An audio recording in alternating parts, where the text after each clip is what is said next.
why would a loving God condemn people / send people to hell who do not have access to the Bible and or to Jesus? Mm-hmm. And as you pointed out, they're being punished for their sins. And so it's absolutely just for God to do that. The core of this question is the idea that it is unjust if you're not part of the elect. Mm-hmm. And as you pointed out, that's not the case. It's not the case that God owes that to anyone. But that doesn't make it easier to think about the fact that all of your family are lost and completely dependent on God's grace for any sort of salvation. Mm-hmm. So I think all we can do is pray for them. I do think our prayers matter to God. I do think that He uses our prayers. It's a means that He uses by which to save people. So your prayers matter. There are means that God uses. And so pray for them. I think what we have to do is to try and make sense of this just emotionally.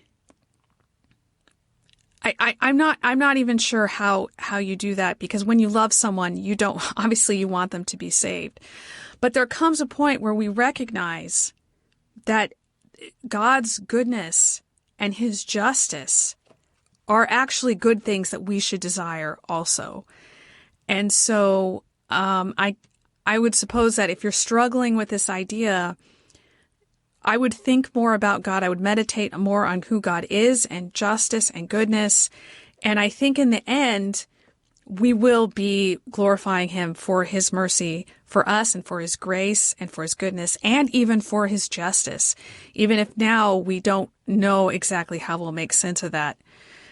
Do you have anything else to add to this? Yeah, I do. And that's a great summary. Just the additional observation that we're Americans, and Americans care about fairness. I mean, it's a very strong value, and what fairness means is everybody gets treated the same. I mean, broadly.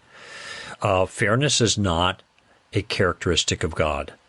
God has no obligation to treat everybody the same.